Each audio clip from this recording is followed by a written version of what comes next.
لله رب العالمين وأشهد أن لا إله إلا الله وحده لا شريك له ولي الصالحين وأشهد أن سيدنا ونبينا محمدا عبد الله ورسوله الصادق الأمين.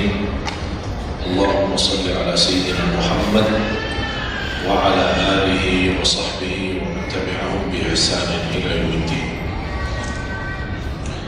سبحانك لا علم لنا إلا ما علمتنا إنك أنت العليم الحكيم. Alhamdulillah, syukurillah, masih diberikan oleh Allah Subhanahu wa Ta'ala kesempatan kita bisa bertemu, silaturahim, sama-sama kita belajar dan mempersiapkan diri untuk menyambut bulan suci Ramadan. Tidak terasa begitu berjalan waktu. Perpisahan dari bulan suci Ramadan, sebentar lagi menyambut bulan suci Ramadan. Kalau 1 tahun sudah berlalu, kira-kira 30 hari Ramadan bagaimana? 1 tahun sudah begitu luar biasa cepat. Dan ini menjadi bagian dari umur kita. Bertambah 1 tahun, berlalu 1 tahun, berarti akan melangkah lebih dekat kepada kematian.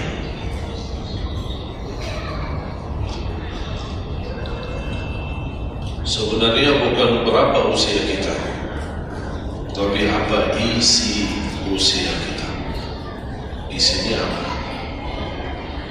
Dan sebagaimana Rasulullah SAW menjelaskan di hadis yang sahih, hari kiamat dan tidak akan tergeser kaki seorang sampai ditanya oleh Allah 4 pertanyaan.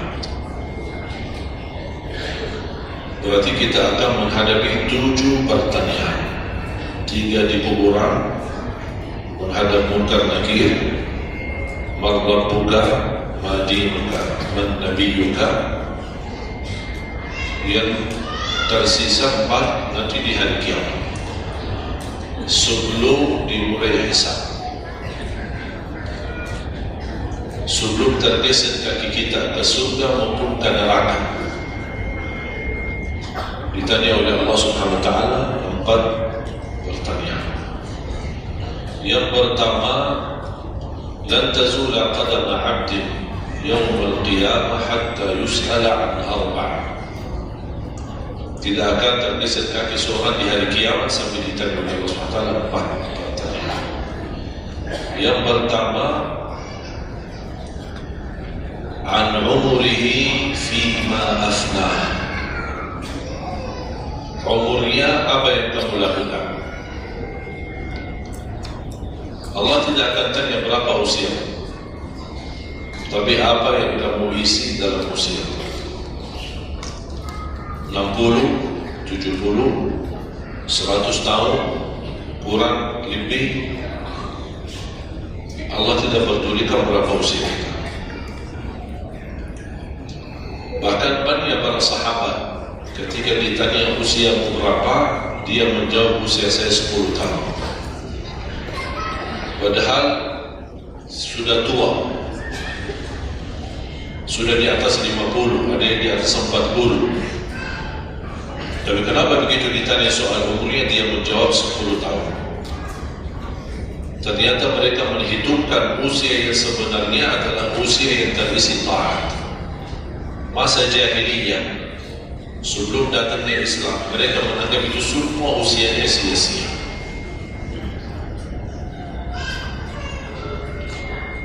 Berarti kalau ada orang muslim tidak salat sama sekali sampai usia 50 tahun, semua usianya sia-sia. Karena tidak ada ibadah satupun yang diterima kalau tidak pernah salat. Biarpun dia haji setiap tahun, puasa setiap Ramadan, dia bersedekah berinfak setiap hari, tapi tidak pernah salat 5 waktu sama sekali, sia-sia amalnya. Karena pertama yang akan dihisab oleh Allah salatnya. Kalau salat itu beres, baru akan ditanya yang lain. Kalau salatnya tidak ada, Allah tidak perlu bertanya. Makanya saya selalu berkata, khususnya pada pemuda-pemudi, seberapapun dosamu, jangan tinggalkan salat. Sebesar apapun dosamu, jangan tinggalkan salat. Karena salat itu ibadah yang langsung menyambungkan kita sama Allah, tali hubungan kita sama Allah. Kalau tali hubungan kita sama Allah terputus, tidak ada tali yang bisa sambung lagi. Dan selama Anda menjaga salat, berarti masih ada harapan masuk dalam golongan yang akan diampuni Allah. Ada ampunan, ada harapan ampunan. Tapi kalau tidak salat, terus bagaimana Allah ampuni kalau tidak mau bertobat? Banyak orang berkata, saya malu, atau dia merasa ada bisikan di hatinya, buat apa lo salat? Tak apa ini, perilaku kamu aja tidak benar, sama orang tua aja tidak benar, dosamu tidak pernah hati-hati, percuma salat, tidak usah. Itu ingat bisikan syaitan. Karena setan ingin semuanya sekali-kali rusak. Kalau berbakti baik belum sempurna, masih banyak dosa maksiat, banyak kerusakan yang lain, tapi masih terjaga salatnya, ada harapan diampuni dosanya. Jangan sampai syaitan berhasil menggoda kita sekalian tidak salat, sudah hancur, sudah rusak yang lain, ditambah lagi parah, tinggalkan salat. Atau ada orang taubat, selama dia tidak salat, lancar, beres, aman, tidak ada apa-apa. Begitu dia taubat, dia merasa sedih, menyesal, dia mulai menjaga salatnya, hilang motornya, kehilangan kerjaannya, diuji sama Allah SWT dalam rumah tangganya. Setan datang, coba kamu ada dulu biasa-biasanya tidak pernah ada ujian, begitu Anda mulai salat ada ujian. Apa ini? Tidak berhenti ada salat, nanti kembali beres, berhenti salat. Pas begitu dia keluar masih kehilangan motor. Ya Allah, gimana? Saya selama ini tidak pernah salat, tidak pernah hilang motor. Begitu saya mulai salat malah hilang motor saya. Datangnya setan di situ. Coba kalau kamu tidak salat, tidak bakal hilang motornya. Akhirnya dia merasa nyesal, dia berhenti. Berarti niatnya bukan taubat, niatnya salat. Ya Allah, mohon aku salat tapi Allah jaga motor aku ya. Nah, itu niatnya. Bukan salat karena Allah, tapi salatnya karena terjaga motornya. Itu beda niat. Berarti ketika kita berlaku ibadah, melakukan sesuatu ibadah, tapi ada ujian yang masuk, jangan Anda salahkan ibadahnya, tapi salahkan niatmu. Ada apa dalam niatmu? Pasti ada salah niat. Dan itu inti daripada umur kita. Allah berikan 60 tahun. Kemarin saya hitungkan, kalau standar umur umatku kata Rasulullah kan 60 sampai 70. Itu kira-kira kurang lebih. Ada yang lebih tua, lebih panjang usia ini, ada yang lebih muda. Tapi standar kata Rasulullah, a'maru ummati baina 60 wa 70. Standar umur umatku antara 60 sampai 70. Ada yang melebihi dari itu, tapi sedikit sekali dibanding yang lebih muda. Saya kemarin hitungkan 60. Apa yang kita lakukan di dalam usia 60 tahun? Dari lahir sampai balik. Sampai tahun berapa? 15? Kita sepakat 15? 15 tahun. Berarti sebelum balik belum taklif. Sebelum balik belum taklif. Haji boleh tapi tidak wajib, karena syarat haji harus balik. Salatnya harus balik, walaupun diperintahkan, dibiasakan untuk melaksanakan salat. Tapi anggaplah belum taklif, belum ada taklif, belum ada kewajiban, berarti 15 tahun itu sia-sia. Dipotonglah dari 60, berapa sisa? 45. Tidur sehari berapa jam? 8. Boleh kita sepakati angka 8. Ya, kita bicara standar. Katanya menurut kesehatan, tidur yang normal dan pas dan cukup adalah 8 jam. Anggaplah 8 jam tidur. Ada yang tidur 12 jam. Ada yang tidur bangun, salat tidur bangun, salat tidur bangun. Kalau hari libur, dia tidur dan capek tidur. Begitu bangun, ya Allah, pegal badan saya, tidur lagi.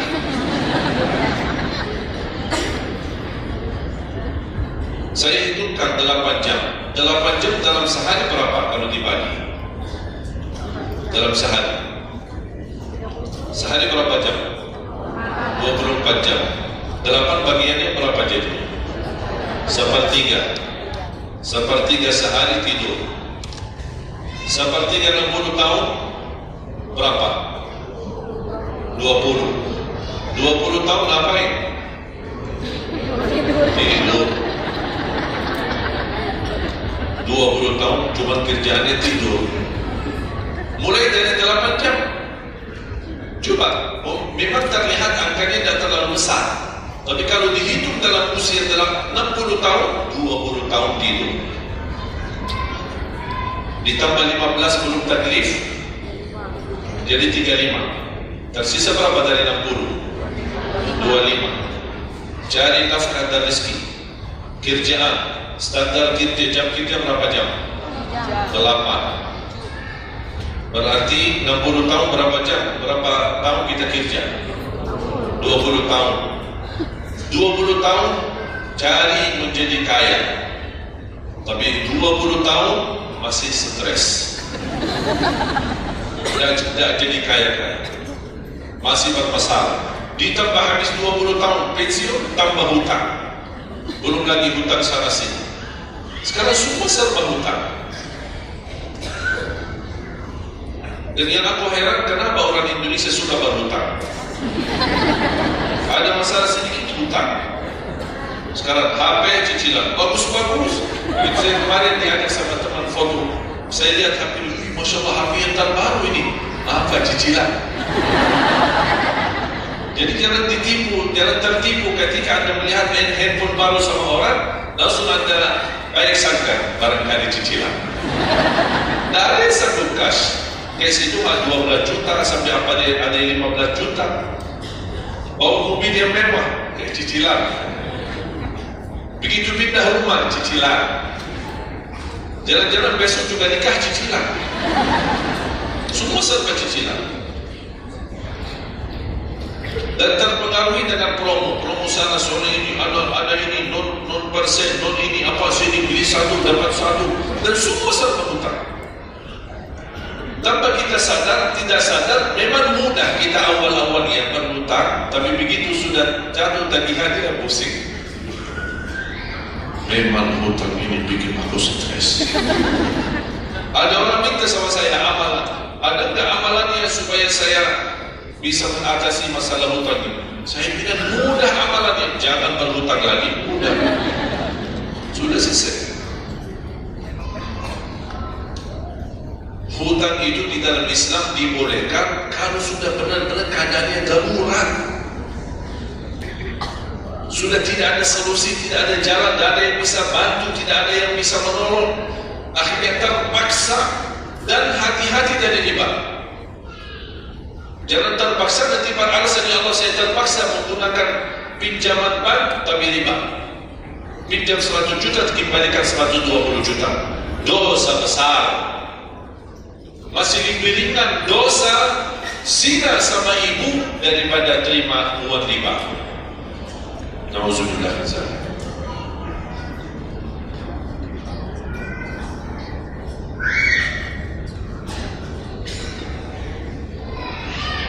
tahun cari kerja. Tadi berapa yang tersisa? 25. Berarti yang tersisa berapa? Saya belum bicara ibadah Bapak Ibu. 20 tahun tidur, 20 tahun cari dunia, 15 tahun masih belum taklif, tersisa. Saya hitung dalam 60 tahun bagi orang yang rutin menjaga salat 5 waktu. Tahu tak hasil hitungan saya dapat berapa? Anda jaga salat selama 60 tahun, itu menghasilkan ibadah cuma 2 tahun 7 bulan. Total salatmu dalam 60 tahun 2 tahun 7 bulan. Karena salat 5 waktu berapa? Dah sampai 1 jam. Dah sampai 1 jam. Saya bicara yang wajib. Ada, bagaimana saya hidup kalau ada orang yang tidak salat sama sekali? Alhamdulillah, sudah habis sia-sia umurnya kalau tidak salat sama sekali. Saya belum hidup tarawih 23 rakaat 7 menit. Itu beda urusan. Ada tarawih 23 rakaat 7 menit? Tidak ada tarawih. Jangan apa susah. Itu namanya olahraga. Olahraga paling cepat selesai dapat juara 1. Jadi kita harus baik sangka, jangan susah. Karena itu bukan salat. Dan aku heran itu setiap tahun itu tradisi ini terulang setiap Ramadan. Menjadi sebuah kebiasaan. Yang seharusnya menjadi kebiasaan agama atau kebiasaan pribadi. Dan kenapa itu hal menjadi betul-betul sesuatu yang kebiasaan, menjadi tradisi? Kenapa? Aku heran. Ada yang bisa jawab? Kenapa ketika masuk Ramadan tetap menjalankan 23 rakaat tapi dalam cara cepat? Aku heran belum menemukan jawabannya. Ada apa dengan 23 rakaat harus selesai cepat? Dan ini khusus di bulan Ramadan. Aku sangat kagumi ketika mendengar seorang imam begitu maju imam tarawih rakaat pertama, Allahu Akbar, Masya Allah, kepanjangan takbirnya. Saya kira alhamdulillah pasti nikmat, enak. Bismillahirrahmanirrahim, alhamdulillahirrahmanirrahim, sallallahu alaihi wasallam. Saya kaget, barusan sudah enak, ngapain cepat-cepat? Makanya saya ingat di masa ketika saya di salah satu kampung, ada seorang bapa di samping saya. Saya datang ke masjid, sudah mereka mulai tarawih. Dan aku kasihan bapa di sebelah saya, barangkali usia 80-90. Gerakannya tidak sama seperti kita, karena kita masih muda, masih bisa mengejar imam. Habis bacaannya imam, saya tidak bisa mendengar kecuali ujung ayat. Ini Al-Fatihah. Bismillahirrahmanirrahim. An-Na'im. Alhaakumut takatsur. Allahu Akbar, sami'allahu liman hamidah, Allahu Akbar, Allahu Akbar, Allahu Akbar. Saya masih ikut. Yang saya kasihan bapa yang di samping saya. Begitu imam rukuk, bapa kan pelan-pelan, kan benar-benarnya sudah tua, fisiknya tidak kuat, turun pelan-pelan. Imam sudah sampai Allah Muhammad, bapak berdiri lagi, dah jadi rukuk bapa. Pas begitu sujud, kita semua turun sujud. Bapak saya lihat pelan-pelan sambil batu-batu. Turun. Begitu dia sudah mau nyampe, imam sudah rakaat kedua. Bapak malah berdiri lagi, dah jadi sujud. Astagfirullahaladzim, kasihan bapak dah jadi rukuk, dah jadi sujud. Pasti rakaat yang kedua, saya pegang tangannya, Pak, kita pulang aja deh. Dengan salat tarawih di rumah sendiri. Itu bukan salat tarawih.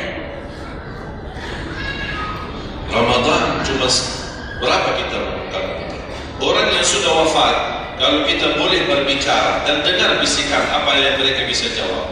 Wallahi, semua orang yang sudah mati berkeinginan kembali ke dunia untuk menikmati bulan Ramadan. Mereka ingin menikmati bulan Ramadan, menikmati tarawih, menikmati suasana buka puasa bersama, bagi-bagi sahur dan aktivitas yang lain.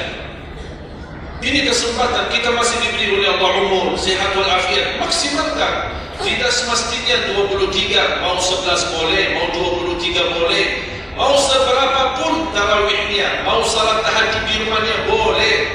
Ulama sudah menjelaskan jumlah salat malam atau tarawih yang paling sedikit 2 rakaat, yang paling banyak tidak ada batasnya. Jadi kalau kita 2 rakaat, 4 rakaat tutup witir, sah. 8 rakaat tutup witir, sah. 10 rakaat tutup witir, sah, tidak ada masalah. Tidak harus 11 atau 23. Intinya bukan jumlahnya, tetapi cara melaksanakannya. Apalagi kalau bacaan imam bagus, fasih, jelas hurufnya. Saya yakin bagi jamaah yang awam yang datang setiap Ramadan, setiap malam ikut salat tarawih, dia belum bisa baca Quran, tapi dia mendengar baca imam selama 30 malam, dia pasti bakal belajar Al-Quran karena baca imam bagus. Bismillahirrahmanirrahim. Alhamdulillahi Rabbil Alamin, Ar-Rahmanirrahim, Maliki Yawmiddin, Iyyaka na'budu wa iyyaka nasta'in, Ihdinas siratal mustaqim, siratal ladzina an'amta 'alaihim ghairil maghdubi 'alaihim waladdallin. Amin. Kalau tidak dapat manfaat mengikuti salat tarawih di belakang imam yang bacaannya fasih selama 30 hari, anda cuma dapat benarkan bacaan Al-Fatihah, wallahi nikmat, syukur. Selama 30 malam anda cuma dapat membenarkan bacaan Fatihahmu, sudah luar biasa. Tidak usah bicara ayat yang lain, hanya Al-Fatihah. Kenapa? Tidak sah salat kita tanpa Al-Fatihah.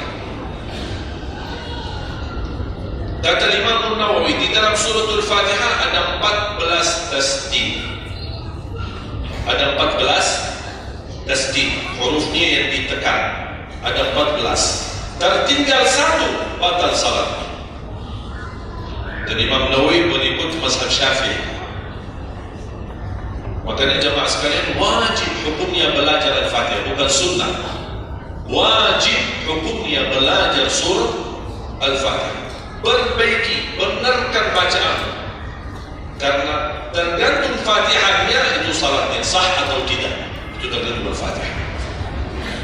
Makanya saya harap mulai dari hari ini anda semua bersungguh-sungguh belajar surah Al-Fatihah. Jangan anda targetnya mau hafal 30 juz anda hafal, tapi tidak benar surah Al-Fatihah, sia-sia, tidak ada manfaat. Karena anda baca surah Al-Fatihah, tidak baca ayat yang lain sama sekali, masih tetap sah salatnya. Karena surah Al-Fatihah tidak bisa diganti. Kalau anda lupa baca selain surah Al-Fatihah, ada istilah lupa salah satu kewajiban, bisa diganti dengan sujud sahwi. Misal rakaat pertama baca Al-Fatihah, itu rukun. Lanjut pada baca ayat pendek, anda tidak sadar habis waladdallin amin, Allahu Akbar, lupa baca ayat, itu diganti dengan sujud sahwi. Itu kalau di salat wajib.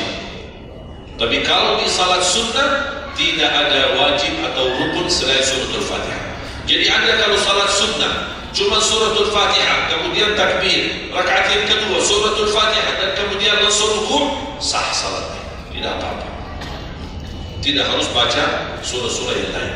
Itu di salat sunnah. Tapi kalau di salat wajib, hukumnya baca Al-Fatihah rukun, hukum baca surah yang lain wajib. Kalau terlupa, diganti dengan sujud sahwi. Sujud sahwi 2 kali sebelum salam. Habis tahiyat, sujud 2 kali, kemudian langsung habis itu salam. Dan habis sujud sahwi tidak pakai tahiyat lagi, sudah cukup tahiyat yang anda baca.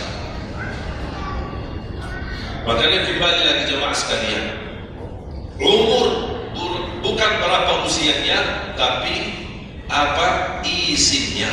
Maka Rasulullah SAW bersabda, "Ni'mal 'abdus salih man tala 'umruhu wa hasuna 'amaluhu." Sebaik-baik hamba yang salih yang panjang usianya, tapi baik amalannya. Baik amalannya. Bulan Syaban ini sekarang tersisa kurang lebih 14 atau 16 hari. Rasulullah SAW punya kebiasaan puasa Syaban full.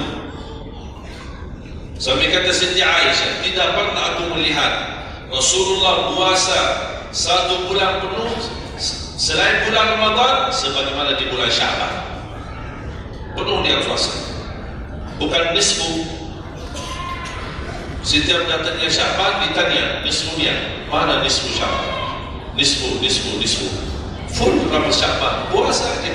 Di awal boleh, di tengahan boleh, di akhir boleh. Yang tidak boleh, yang tidak pernah puasa Syaban, pas begitu berakhir mau mendekati Ramadan, seminggu terakhir atau 10 hari terakhir, itu ada sebagian ulama berkata makruh. Kalau sudah 22 hari terakhir bulan Syaban, Anda tidak pernah ada puasa sebelumnya, itu dianggap oleh ulama haram. Apalagi kalau sudah jatuhnya di hari keraguan, hari ragu-ragu, kemungkinan ini bisa hari terakhir, kemungkinan bisa masuk Ramadan, isbat Ramadan. Termasuk ibu-ibu dan jamaah sekalian yang masih punya hutang, segera lunasi hutangnya. Jangan begitu sudah mendekat puasa, Anda punya hutang 7 hari, tersisa bulan Ramadan 5 hari. Apa? Aku punya hutang 7 hari, sedangkan yang tersisa bulan Ramadan itu tinggal 5 hari lagi mau masuk Ramadan. 1 tahun tidak pernah tanya. Begitu sudah mepet baru cari jawabannya. Itu karena hukuman nanti. Tetap diganti puasa yang dari tahun yang lalu, tetap bayar hutangnya, dan karena denda setiap hari karena fidyah. Jadi seandainya Anda masih punya hutang dan masuk Ramadan, Anda belum lunasi, tetap hutang itu terbawa. Nanti pas habis Ramadan Anda punya kewajiban bayar hutang. Tapi karena Anda mundurkan sampai masuk Ramadan, Anda punya karena denda. Ditambah lagi, bukan hanya bayar dengan puasa ganti puasa, tapi ada lagi namanya fidyah. 1 hari 1 orang miskin diberikan kecukupan makanan. Makanya kembali lagi, yang punya hutang segera lunasi hutang. Masih ada kurang lebih 15 atau 16 hari. Jangan sia-siakan umur. Yang kedua, pertanyaan Allah Subhanahu wa taala, wa 'an syababihi fima abla. Usia mudamu, apa yang kamu perjuangkan? Apa yang kamu lakukan? Pertanyaan saya kepada jamaah, usia muda apakah bukan usia dari umur? Bukan sesuatu dari umur? Usia muda bukan sebagian dari umur, dari total umur? Bukan dari total umur. Tapi kenapa Allah bertanya soal umur secara total dan ditanya lagi soal usia muda? Kenapa? Padahal kan sudah cukup Allah tanya tentang umurmu, ditanya lagi tentang usia mudamu. Kenapa 2 kali ditanya? Allah tidak mencukupi dengan pertanyaan umur, total umur kita, tapi Allah menambahkan lagi, itu menjadi beban bagi seorang pemuda. Allah bukan akan tanya total usia umurmu, tapi akan Allah tambah lagi pertanyaannya, apa yang kamu lakukan di usia muda? Usia muda itu sangat, menurut saya sangat sensitif. Anak muda yang taat, istiqomah di sisi Allah lebih baik daripada yang tua yang taat. Sekali lagi, dan yang tua-tua jangan tersinggung ya. Yang muda yang taat, istiqomah di sisi Allah lebih mulia daripada yang tua yang taat. Sama-sama taat, tapi kenapa yang muda lebih mulia? Karena godaannya lebih besar. Kalau yang tua apa yang mau digoda? Habis sudah. ada fisik, ada tenaga, ada apa. Kalau yang muda banyak godaannya, pandangan matanya, telinganya, hawa nafsunya, sahwatnya, fitnah sana sini, mudah digoda, mudah anak muda. Makanya Allah berikan kemuliaan. Bahkan salah satu hadis yang sahih, di hari kiamat semua di bawah matahari, cuma 7 golongan yang di bawah naungan Allah. Di antaranya wasyabun nasya'a fi ta'atillah, seorang pemuda yang menjaga diri dalam bertaat kepada Allah. Dia dapat keistimewaan di hari kiamat bersama pemimpin yang adil, bersama seorang laki-laki yang tergantung dengan masjid berapapun usia. Ditambah lagi seorang pemuda yang bisa menjaga diri dalam bertaat kepada Allah Subhanahu. Dan kalau kita baca sejarah ulama, semua para berjuang untuk agama semuanya muda, tak ada yang tua. Bilal bin Rabah seorang pemuda, Abdullah bin Mas'ud penghafal Al-Quran seorang pemuda, Abdullah bin Umar seorang pemuda, dan banyak yang lain. Muhammadul Fatih yang membebaskan Konstantinia dan memperjuangkan Islam menjadi panglima, masih di bawah usia 21 tahun.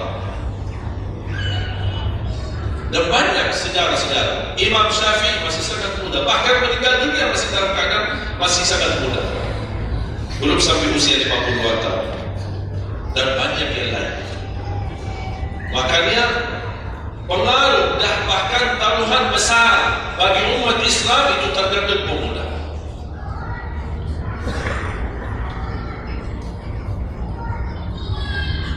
Kalau pemuda yang suka memakmurkan masjid, mencintai Al-Quran, dan dia bisa menjaga diri, dan dia bisa berbakti baik sama orang tuanya, dan selalu menjadikan target utama ridha Allah, wallahi Indonesia makmur.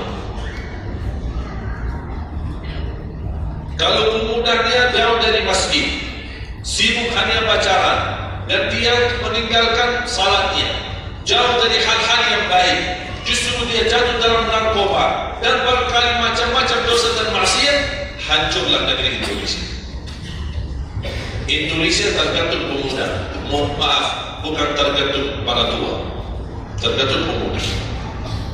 Makanya saya bahagia sekali ketika kemarin tanggal 17 April, saya bahagia sekali ketika melihat semua pemuda-pemuda ikut nyoblos di TPS. Walaupun kita belum lihat hasilnya, tapi sabar. Sabar. Ini ujian. Jangan ada orang terlalu muda diadu domba. Sabar. Apapun keputusannya kita tunggu. Keputusan yang resmi dari KPU. Keputusan yang benar, tidak benar, serahkan kepada Allah. Hati-hati, jangan terlalu mudah diadu fitnah. Sama-sama muslim, jangan kita diadu domba di antara kita sesama. Bahaya sekali kalau terjadi konflik gara-gara pemilu dan kepentingan politik. Silahkan lihat apa yang terjadi di Timur Tengah. Semua kejadian di Timur Tengah, awal langkah kejadian itu gara-gara kepentingan politik. Yang menjadi korban rakyat. Orang politisi hidup di negeri Eropa, nikmat, senang, bahagia, semuanya serba ada. Mereka tidak bahaya, tapi yang bahaya rakyat. Yaman, Suriah, Irak, dari tahun 90 sampai sekarang Irak tidak bisa aman.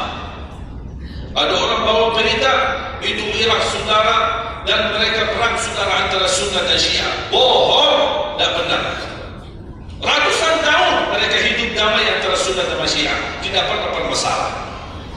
Tapi karena langkah awal kepentingan politik, lama-lama terpengaruhi dengan perbedaan aliran dan berbeda pendapat. Kalau sudah kita menjadi korban dan terpengaruhi demi kepentingan politik, mudah diadu domba, besok-besok akan terjadi perang antara Sunni sama Syiah di Indonesia. Besok lagi akan terjadi antara aliran-aliran yang lain sama golongan-golongan yang lain. Bisa terjadi perpecahan belah. Itu yang diinginkan oleh musuh Islam. Jangan diberikan kesempatan. Terjadi ujian, memang kita menghadapi ujian. Bukan hanya umat Islam di Indonesia. Di Palestina sudah 60 bahkan sudah sampai 70 tahun mereka menghadapi ujian. Tapi kekuatan sahabat luar biasa. Tidak pernah putus asa. Biarpun mereka tidak bersenjata, tidak punya apa-apa melawan musuhnya Israel, tapi mereka tetap tidak pernah putus asa, tidak pernah pasrah. Mereka tetap berjuang, mencintai Masjidil Aqsa. Saya merasakan perjuangan pemuda ketika saya ke sana, ke Masjidil Aqsa. Makanya jemaah sekalian, kita bisa memperjuangkan tapi tanpa membuat permusuhan. Kita masih bisa bertahan. Dan insya Allah ada jalan keluar dari segala kesusahan. Dan Allah tidak mungkin membiarkan kezaliman terjadi. Kalau kita merasa terzalim, tunggu. Dan kita harus belajar saling menghormati. Yang memilih 01 itu hakmu, tapi anda tidak berhak mencaci maki 02. Yang memilih 02 itu hakmu, tapi anda tidak berhak mencaci maki 01. Sama-sama Muslim, sama-sama orang Indonesia. Malu kita, kadang-kadang aku sedih melihat ini terjadi permusuhan. Ulama di sini mencaci maki ulama yang di sana, ulama yang di sana membalas lagi dan apa? Ya Allah, malu kalau di antara ulama saja terjadi persoalan permasalahan. Gimana orang awam? Makanya selalu saya dalam doaku, ya Allah satukan dan rapatkan hati para ulama kami. Satukan saf ulama kami. Ada perbedaan itu wajar, tapi yang tidak wajar ada permusuhan. Apa yang saya sampaikan sekarang saya yakin tidak mungkin 100% anda semua terima. Dia harus belajar. Tidak boleh saya maksa anda semua ikut pendapatku. Aku hanya menyampaikan, anda bisa dengar, anda bisa ikuti, anda bisa tolak. Itu hakmu menerima atau menolak. Dan ada orang berhak untuk memaksakan kita. Oleh karena itu sekali lagi, mohon jaga dan rapatkan saf kita. Sekarang banyak muncul di media. Ini semua tujuannya pada keinginan mengadu domba di antara kita. Sekarang akhirnya yang gagal, yang rusak siapa? Negeri kita. Yang korban rakyat kita. Orang politis entah apa-apa. Mereka kan berduit. Duitnya banyak, fasilitasnya banyak, bisa dia hidup keluar negeri dimanapun, dia pajak keluarga, sudah, biar rakyat jadi korban. Jangan kita mau dijadikan kambing hitam. Siap? Bisa jaga? 714 suku dan budaya berbeda-beda, tapi alhamdulillah masih bisa bersatu di bawah bendera merah putih.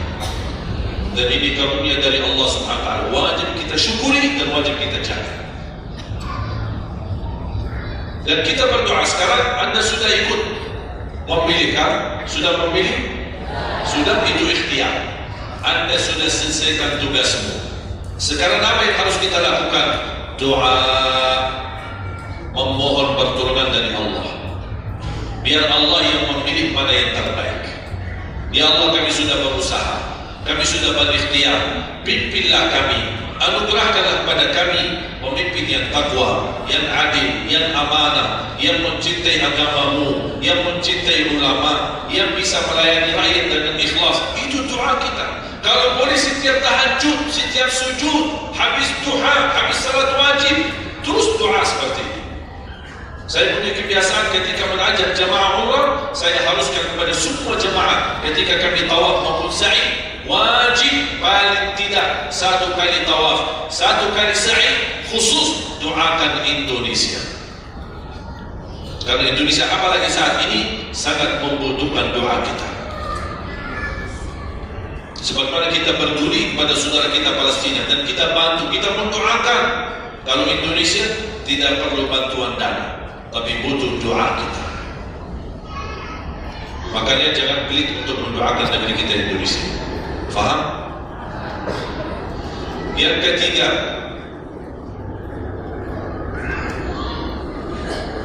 wa an ilmihi wa an malihi min aina iktasaba wa fima anfaqah. Pertanyaan yang ketiga, yang akan ditanyakan oleh Allah, hartamu dari mana dan ke mana. Bahaya. Kadang-kadang ada orang sumber dananya halal, tapi pengeluarannya bebas, semuanya boleh. Itu pertanggungjawabannya. Akan ditanya oleh Allah, dari mana dan ke mana. Allah sudah kasihkan, itu dari mana datang? Anda harus memberi jawaban yang benar. Dan ke mana Anda infakkan? Dan ingat, halaluha hisab wa haramuha adab. Harta yang halal bakal dihisab. Sekarang banyak orang salah faham. Orang fikir kalau ada harta yang haram akan dihisab oleh Allah. Tidak. Yang dihisab bukan yang haram, tapi yang halal. Dari mana dan ke mana. Terus yang haram gimana? Ngapain? Diazab. Anda sudah tahu itu haram, tapi Anda lakukan. Allah tak perlu tanya lagi kenapa Anda lakukan. Allah boleh langsung diazab. Alhamdulillah. Hati-hati. Oleh karena itu bahagia kata Rasulullah SAW, seorang yang mulia, yang Allah berikan kekayaan, diberikan kemampuan, tapi dia bisa menggunakan dana sebaik-baiknya. Ni'mal malus salih indal abdi salih. Sebaik-baik harta yang halal di tangan hamba yang saleh. Itu termasuk harta yang terbaik. Kenapa yang terbaik di tangan orang yang saleh? Karena orang saleh tidak mungkin salah guna. Dia sudah jaga sumber, dia juga pengeluarannya jelas. Untuk kebutuhan keluarga, tidak mubazir, tidak berlebih-lebihan. Katanya halal, berarti bebas belanja. Tidak bebas. Islam tidak menunjukkan seperti itu. Anda boleh ambil kebutuhanmu, tapi jangan berlebihan. Mohon maaf, coba sekarang tanya ibu, tanya diri sendiri masing-masing. Berapa macam baju di lemari kita? Sudah, mohon maaf, tidak usah bahas yang lalu. Terlanjur belanja karena ibu merasa tidak tidak tega, merasa keberatan kalau setiap acara itu ada yang dipakai. Pagi acara, besok siang pulang ganti, siang malam ada acara lagi ganti lagi. Karena merasa malu, apalagi kalau ketahuan, itu kan tadi pagi begini, warnanya beda warna, memang sama model tapi beda warna. Malu kalau orang itu, apa yang kau pakai? Makanya udahlah, terlanjur, itu memang mohon maaf kebiasaan wanita. Tapi saya usulkan baju-baju yang sudah lama tidak dipakai, ngapain simpan? Sudah, bebaskan, infakkan, sedekahkan. Saya kemarin bermusyawarah dengan tim-tim yayasan kami untuk membuat satu lembaga khusus yang punya pakaian-pakaian yang sudah lama tidak dipakai. Apapun, boleh alat apa, meja, sofa, apa saja yang di rumah, karpet, yang pokoknya sesuatu yang tidak pernah dipakai. Apa dia barang makanan, piring, sendok, apa saja. Insya Allah kami bisa ditarik dan dikawal dan dikelola lagi, dikelola ulang, termasuk baju-baju. Kalau ada yang robek, ada yang kita bisa jahit, kita bisa perbaiki dan kita sedekahkan. Bisa di dalam negeri dan bisa di luar negeri. Alhamdulillah program ini berjalan di kota Madinah. Alhamdulillah tidak ada lagi mubazir yang buat baju sia-sia. Semuanya bisa dimanfaatkan. Mudah-mudahan terwujud program ini agar ibu-ibu tidak terbeban. Ada kelebihan mau pindah rumah. Biasanya kalau pindah, apalagi kalau orang kaya, pindah rumah mana barang-barang dibawa lagi? Barang-barang pasti yang baru-baru semua. Terus yang tersisa kemana? Dibuang atau tidak tahu kemana nih. Udah kita yang ambil, kita yang kelola, yang perlu diperbaiki kita perbaiki, dan kita hantarkan kepada warga-warga yang miskin yang mereka tidak punya apa-apa. Setuju? Yang terakhir, yang keempat, wa an ilmihi ma amila bihi. Allah akan tanya terhadap ilmumu, apa yang kamu lakukan. Jadi jemaah sekalian, intinya bukan berapa banyak ilmumu, tapi berapa yang Anda amalkan. Oleh karena itu, jangan terlalu banyak belajar. Belajar dan amalkan. Walaupun Anda belajar cuma sedikit, itu jauh lebih baik daripada daripada Anda banyak belajar tapi tidak sempat beramalkan. Belajar amal, belajar amal, dan ilmu yang bermanfaat yang diikuti dengan amalun saleh. Ada orang Masya Allah semangat, sana belajar, tapi tak pernah beramalkan. Dikasih amalan zikir ini tidak diamalkan, ditambah lagi amalan yang kedua tidak diamalkan, akhirnya terbeban, banyak amalan belum ditunaikan. Itu menjadi beban. Nanti di hari kiamat Allah akan tanya, sudah berapa lama kamu belajar? Sudah berapa banyak ilmu? Apa yang kamu amalkan? Oleh karena itu jemaah sekalian, tolong jaga. Boleh Anda belajar, tapi Anda amalkan. Kalau ada orang berkata, daripada saya salah, ya udah tidak usah belajar, itu bahaya lagi. Ada orang berkata, daripada saya berlumpur dan bisa mengamalkan, mendingan saya tidak usah banyak belajar, udahlah biar saya tunaikan dulu yang sudah saya belajar. Tidak, tetap Anda belajar dan mengamalkan sesuai kemampuannya. La yukallifullahu nafsan illa wus'aha. Walaupun Anda belum tunaikan seluruh amalannya, tidak apa-apa, tapi Anda sudah ada niat, Anda sudah ikhtiar, Anda sudah tunjukkan yang terbaik, tapi kemampuannya memang sampai segini, kemampuannya memang terbatas, tidak apa-apa. Allah melihat Anda sudah bersungguh-sungguh untuk mengamalkan apa yang Anda belajar. Oleh karena itu, saya kasih satu amalan, insya Allah mudah-mudahan bermanfaat. Sedekah subuh. Sedekah subuh, kenapa saya berkata sedekah subuh? Bukan berarti tidak boleh sedekah di waktu yang lain. Semua sedekah boleh di setiap waktu dan setiap saat, hari Jumat maupun selain hari Jumat. Tapi sedekah subuh itu termasuk sedekah yang terbaik. Kenapa? Bukan kata saya, tapi kata Rasulullah SAW. Setiap waktu subuh Allah turunkan malaikat, tugasnya mendoakan orang yang bersedekah subuh hari. Allahumma a'ti munfiqan khalafa. Ya Allah, ganti yang lebih baik bagi orang yang infak di subuh hari. Ibu-ibu lagi halangan tidak salat, sebelum beraktivitas isi sedekah subuh. Anda tidak usah susah-susah mencari anak yatim dan orang miskin di subuh hari. Mulai hari ini masing-masing bikin kotak amal atau botol atau kaling, simpan di rumah. Setiap habis salat subuh sebelum beraktivitas isi sedekah. Apalagi kalau sedekah itu disertai doa. Begitu Anda sedekah, sebutkan hajat. Ya Allah, dengan berkah sedekah ini, ya Allah, saya ingin nikah.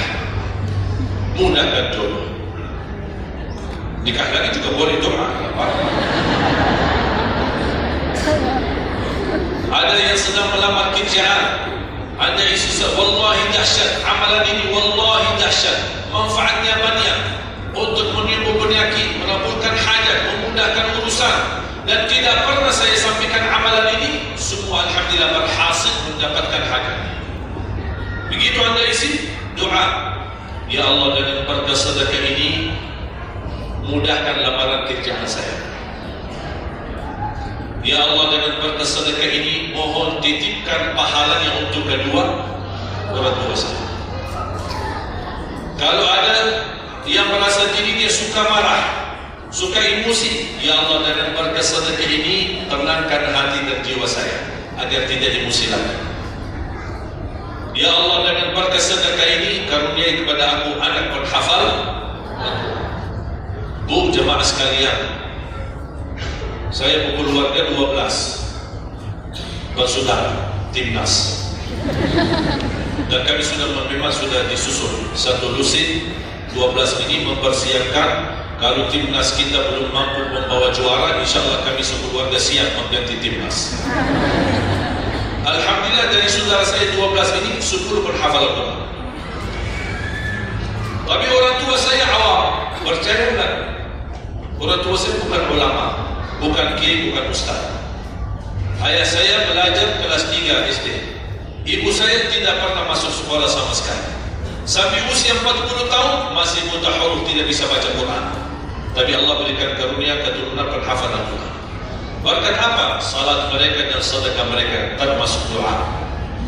Itu perjuangan mereka. Alhamdulillah, sekarang ayah saya, ibu saya penghafal Al-Quran, yang jadi gurunya anaknya sendiri. Sekarang di Indonesia saya bawa 5 adik saya. dan ditugaskan menjadi imam tarawih. Saya bawa mereka pindah dari Arab ke Mani. Ada 5 yang perempuan sudah dinikahkan sama orang Indonesia, orang Jakarta. Dan saya dorong adik saya yang perempuan untuk menghafalkan suaminya biar jadi penghafal Quran. Yang 4 laki-laki, ada yang 2 bawa istrinya masing-masing dari Arab, yang 2 lagi saya nikahkan di Indonesia sama orang Indonesia. Ada 1 sama orang Sunda, 1 sama orang Lombok. Jangan khawatir Bu, masih ada lagi. Bahkan saya dorong adik-adik saya semua wajib nikah 4, masing-masing 4 istri. Kenapa? Supaya banyak keturunan. Kalau bisa setiap 1 istri 12, 1 lusin, 1 lusin, 1 lusin. Masya Allah, luar biasa. Kenapa? Karena kita punya perjuangan yang masih panjang. Cita-cita saya mencetak 1 juta penghafal Al-Quran di Indonesia. Ketika saya datangkan adik saya tugaskan sama mereka dan tegas. Kalau kalian datang hanya mau berhiburan, pulang. Kalian di sini untuk bersama-sama memperjuangkan untuk mencetak 1 juta penghafal Al-Quran. Dan alhamdulillah program ini sudah jalan. Dan kita terus memperjuangkan. Dan saya harap semua jamaah insya Allah berkenan terlibat dalam program ini. Cita-cita saya, semua masjid se-Indonesia insya Allah diimami imam penghafal Al-Quran 30 juz. Bahkan lebih hebat lagi cita-cita saya, insya Allah saya yakin akan terjadi. Insya Allah di kemudian hari, di waktu yang Allah insya Allah tentukan, insya Allah presiden kita penghafal Al-Quran. Coba Allah rasanya langsung diumumkan di Masjid Istiqlal, khatib dan imam salat Idul Fitri penghafal Al-Quran 30 juz, Presiden Republik Indonesia. Mantap. Imam salat Idul Adha, Presiden kita. Salat Jumat, khatib dan imam, Presiden kita. Tak perlu ganti imam. Tak perlu ganti imam, subhanallah, luar biasa. Coba saya kagumi ketika membaca dan melihat YouTube-nya Presiden Erdogan Turki. Walaupun beliau bukan penghafal Al-Quran, tapi murattal bacanya beliau, Masya Allah. Mana ada sekarang presiden di dunia Islam sebagaimana bacanya yang benar. Ini sudah saatnya, tapi bukan sekarang ya, nanti maksud saya sabar dulu. Nanti jadi kacau itu semua. Sabar. Insya Allah ada waktunya.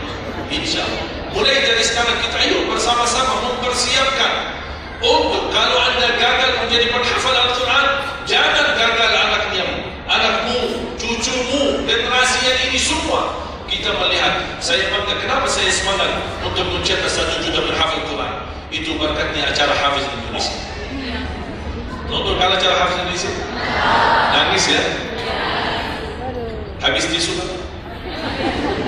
Tahu nggak salah satu karunia Allah untuk Indonesia? Ada teman saya pengusaha punya TV di Arab. Beliau ingin membuka dan membuat acara Hafiz Indonesia versi Arab, tapi gagal. Kenapa? Karena tidak menemukan jumlah yang banyak penghafal Al-Quran di bawah usia 10 tahun. Hanya Indonesia saja. Malaysia kalah, Indonesia saja di bawah 10 tahun. Dan sayang sekali memang anda yang nonton acara Hafiz Indonesia, anda nonton acara yang sudah jadi, tapi anda belum tahu apa yang kami perjuangkan di belakang layar. Sebelum acara Hafiz Indonesia 4 bulan bekerja keras, sampai tim turun ke lapangan, ke desa-desa, kampung-kampung, ke pulau-pulau untuk menunggulkan dan mendatangkan, menghadirkan para penghafal Al-Quran. Ketika dibawa di Jakarta 2 bulan berturut-turut kami didik mereka. Yang awalnya pemalu, awalnya ada yang mohon maaf kencing di celananya sendiri, sakit tidak berani, takut. Alhamdulillah sekarang menjadi mereka pemberani. Bahkan mereka berlomba-lomba azan subuh. Mereka berlomba-lomba baru membangunkan sesama saudaranya. Sama-sama tertib makan. Kita menghadirkan dokter kesehatan, kita menghadirkan dokter psikologi jiwa untuk menjaga perasaan mereka selama 2 bulan. Didampingi kadang-kadang ibu mereka, didampingi kadang-kadang ayah-ayah mereka. Dan semua rata-rata sepakat orang tua mereka tidak pernah kami merasakan bangga memiliki anak sebagaimana kami melihat perjuangan di Hafiz Indonesia. Dan alhamdulillah begitu selesai acara Hafiz Indonesia, kami tidak tinggalkan mereka. Kami kami terus kawal, kami terus pimpin. Dan alhamdulillah mereka di kampung masing-masing sudah membangun rumah tahfiz, ada yang membangun pesantren untuk mencetak dan melahirkan jumlah yang banyak penghafal Al-Quran. Dan ini perjuangan luar biasa, tidak mudah. Berapa biaya yang dikeluarkan, dan mohon maaf belum ada sponsor yang bisa mensponsori kita dan membayar full untuk kita. Kita terus bekerja keras, dan alhamdulillah masih Allah hantarkan kepada kita orang yang dermawan, orang yang baik, yang peduli dan mencintai Al-Quran. Allah anugerahkan. Wallahi menurut saya saat ini, zaman ini, sedekah yang terbaik dan yang termulia, semua apapun yang terkait dengan Al-Quran itulah yang termulia. Makanya boleh ada ketika Anda bersedekah, jangan lupa disertai doa. Di antaranya anugerahkan ya Allah Indonesia menjadi negara Al-Quran. Tapi tolong fokus. Kalau Anda isi sedekahnya, tolong disesuaikan. Jangan isi sedekahnya pointing, tapi doanya sampai terbit matahari. Tidak ada malunya. Kata Allah, poin-poin aja sedekahnya, doanya dah habis-habis. Hajatnya panjang, lebar. Malu kita sama. Bukan Allah tidak bisa, Allah maha bisa mengabulkan hajat, tapi kita malu sama Allah. Oh, cuma bikin teng, ya Allah, ya Allah, ya Allah, panjang. Fokus. Kalau usulan saya, satu sedekah, satu hajat. Satu sedekah, satu hajat. Dan insya Allah akan Anda melihat manfaat. Mudah-mudahan semua yang hadir, insya Allah menjadi keluarga besar 1 juta penghafal Al-Quran. 1 juta mencetak penghafal Al-Quran. 1 juta keluarga Al-Quran yang insya Allah akan membangun generasi baru yang membawa Indonesia menjadi baldatun thayyibatun wa rabbun ghafur, dan di masa yang akan datang insya Allah Indonesia menjadi lebih baik. Amin ya rabbal alamin. Barakallahu fikum. Terima kasih, semoga bermanfaat. Kurang lebihnya mohon maaf. Mungkin ada panitia yang menyampaikan selanjutnya. Wallahu a'lam. Subhanallah wa bihamdihi, asyhadu an la ilaha illa anta, astaghfiruka wa atubu ilaik. Assalamualaikum warahmatullahi wabarakatuh.